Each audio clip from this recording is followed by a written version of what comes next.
Greater Warangal municipal కార్పొరేషన్లో నాలాలపై focus పెట్టారు అధికారులు. వర్షాకాలానికి ముందస్తుగానే వరద నీరు కాలనీలోనికి రాకుండా నాలాల్లో పూడికతీత చర్యలు చేపట్టనున్నారు. వరద ముంపునకు గురికాకుండా నీరు బయటకు పోయేందుకు పైప్లైన్ పనులు చేపట్టారు. నాలాల్లోని పిచ్చి మొక్కలు తొలగించేలా చర్యలు చేపట్టేందుకు సిద్ధమవుతున్నారు అధికారులు.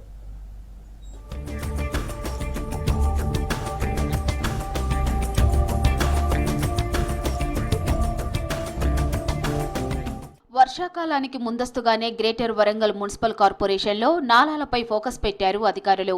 వరద నీరు కాలనీలోనికి రాకుండా నాలాల్లో పూడికతీత చర్యలు చేపట్టనున్నారు. వర్షాకాలంలో వరద ముంపునికి గురికాకుండా బయటకు పోయేందుకు పైప్లైన్ పనులు చేపట్టారు. నాలాల్లోని పిచ్చి మొక్కలు తొలగించేలా ముందస్తు చర్యలు చేపట్టేందుకు సిద్ధమవుతున్నారు అధికారులు.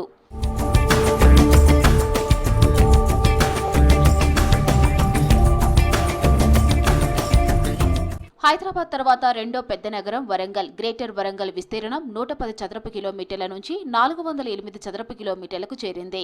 11 లక్షల జనాభా కలిగిన వరంగల్ మహానగరంలో 66 డివిజన్లలో 1400 పైగా కాలనీలు ఉన్నాయి. అందులో 600కు పైగా కాలనీల్లో నాలాల్లో పిచ్చి మొక్కలు తొలగించేందుకు అధికారులు చర్యలు చేపట్టారు.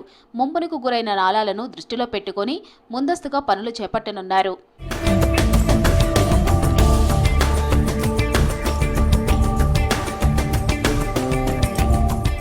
వర్షాకాలంలో వరద నీరు పోయేందుకు నాలాలు వెడల్పు లేకపోవడంతో బొందివాగు చుట్టూ ఉన్న Santoshimata colony, NTR Nagar, Sainagar colony, Brindavana colony, BR Nagar ప్రాంతాలన్నీ వర్షాకాలం వస్తే నీట మునుగుతున్నాయి. దీంతో కాలనీ వాసులంతా ఇండ్లను విడిచి మున్సిపల్ కార్పొరేషన్ అధికారులు ఏర్పాటు చేసే పునరావాస కేంద్రాల బాట పట్టాల్సి వస్తుంది. దీంతో బొందివాగు నాలా అభివృద్ధికి ప్రభుత్వం పచ్చజెండా ఊపింది. ఈ 3 నెలల్లో డిజైనింగ్ పనులు పూర్తి చేసేందుకు త్వరితగతిన పనులు చేపట్టాలని అంటున్నారు కాలనీ వాసులు. ఈరోజు ఎక్కువగా సైడ్ డ్రైనేజీలు లేకపోవడం వలన వర్షం ముప్పుతో గురవుతున్న ప్రాంతాలలో ఎక్కువ మంది ఆస్తి నష్టం అంటే వారికి ఉన్న కొద్దిపాటి ఆస్తి నష్టం జరిగే పరిస్థితి కూడా కనబడతా ఉంది. అందుకోసమే సైడ్ డ్రైనేజ్ కానీ పెద్ద పెద్ద నల్లాలు కానీ ముప్పుకు గురవుతున్న ప్రాంతాలు కానీ ఆ నివాస ప్రాంతాలలో ఆస్తి నష్టం జరగకుండా చూడాల్సిన బాధ్యత కూడా ప్రభుత్వాలది, అధికార యంత్రాంగంది. కాబట్టి ముందుగస్తుగా ఈ యొక్క అభివృద్ధి పనులను చేపట్టాలని చెప్పి వర్షాకాలంలో వరద ముంపునకు గురికాకుండా ఉండటం కోసం 158.5 కోట్లతో ప్రతిపాదనలు పంపిస్తే ప్రభుత్వం బొందివాగు నాలా డెవలప్మెంట్ పనులకు గ్రీన్ సిగ్నల్ ఇచ్చింది.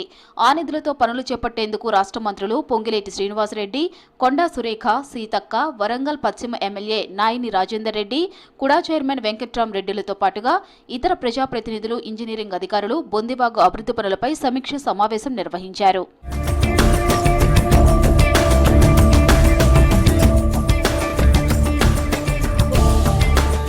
హనుమకొండ, వరంగల్, కాజీపేటలోని నయీం నగర్, భద్రకాళి, బొందివాగు నాలాలు ఆక్రమణలతో కుచించుకుపోయాయి. ప్రతి ఏటా వర్షం నీరు పోయేందుకు నాలాల వెడల్పు లేకపోవడంతో వర్షం నీరు ఇళ్లలోనికి వస్తున్నట్టు గుర్తించారు అధికారులు.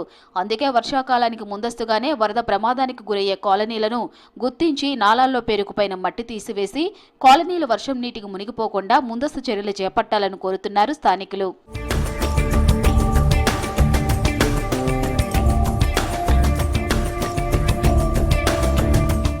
వర్షాకాలంలో వరంగల్ శివారు నుండి అమ్మవారిపేట, ఉరుసురంగ సముద్రం చెరువుల నుంచి వచ్చే వరద నీళ్లన్నీ బొందివాగు నాలా, భద్రకాళి నాలా గుండా నాగారం చెరువులో కలుస్తున్నాయి.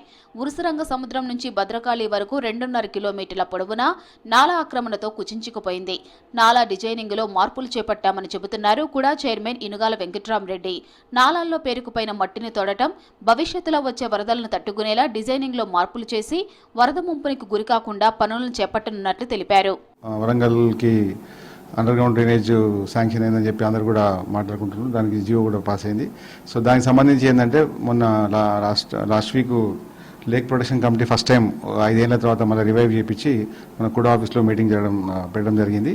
దాంట్లో డిసైడ్ చేసింది ఏంటంటే ఎక్కడైతే మన హన్మకొండ జిల్లాలో కానీ వరంగల్ ఉమ్మడి జిల్లాలో కానీ ఏదైతే చెరువులు కానీ కబ్జా అయినాయో వాటన్నిటి కూడా ఐడెంటిఫై చేసి వాటి ఒక సర్వే చేయించుకొని ఎక్కడైతే మనకు ఇప్పుడు వర్షాలు పడ్డప్పుడు ఇబ్బంది అవుతుందో వాటిని ఎట్లా రెగ్యులైజ్ చేయాలి దానికి ప్రయత్నం చేస్తున్నాం. ఆల్రెడీ ఒక 1 వీక్లో రిపోర్ట్ కూడా తయారవుతుంది. దానికి సంబంధించిన మ్యాప్ కూడా తయారవుతుంది. గత పాలకుల ఆక్రమణల కారణంగా నాలాలన్నీ కుచించుకుపోయాయన్నారు ఎమ్మెల్యే నాయిని రాజేందర్ రెడ్డి. వర్షం పడితే కాలనీలు అన్ని మునిగిపోతాయన్నారు. ప్రజలందరూ ఇబ్బందులు చూడలేక ముందస్తుగా నయీం నగర్ నాలాపై స్పెషల్ ఫోకస్ పెట్టి 100 కోట్లతో బ్రిడ్జి నిర్మాణం చేపట్టామని తెలిపారు. కాలనీలోకి వరద పోకుండా రిటైనింగ్ వాల్స్ కట్టించామని చెబుతున్నారు ఎమ్మెల్యే నాయిని రాజేందర్ రెడ్డి. గతంలో డిసిల్ట్ తీయటం, అవి కాలువలు సాఫ్ చేయటం, ఇవన్నిటి కూడా వర్షాకాలం వస్తుందనగా ముందు పెట్టేది. మేము ఆల్రెడీ స్టార్ట్ చేస్తాం ఇప్పుడు టెండర్స్ వాటి రికాల్ చేసి నాలాలు ఈ నాలు అన్ని క్లీన్ చేయడానికి, డిసిల్టింగ్ చేయడానికి. దాని ద్వారా రాబోయే వర్షాకాలంలో ముప్పు ప్రమాదం నుంచి తప్పించుకోవడానికి అన్ని మార్గాలలో ముందు చూపుతోటి మేము ముందుకు పోతున్నాం. వాటిని ఎక్కడ కూడా ఇది కానియకుండా ఇంకో సంవత్సరం 2 సంవత్సరాలు మనకు కొన్ని ఇబ్బందులు తప్పాయి. ఎందుకంటే ఎక్కడెక్కడ ఏ కబ్జాలు పెట్టిండ్రు, ఎవరెవరు పెట్టిండ్రు, నాలాలు, చెరువులు, కుంటలు అందరికీ తెలిసిన విషయమే. వర్షాకాలంలోగా నాలాల పూడికి తీత, నాలాల అభివృద్ధి పనులు పూర్తి చేయాలంటున్నారు స్థానికులు. ప్రజాప్రతినిధులు, అధికారులు చొరవ చూపి ముంపు సమస్యకు శాశ్వత పరిష్కారం చూపాలని వేడుకుంటున్నారు.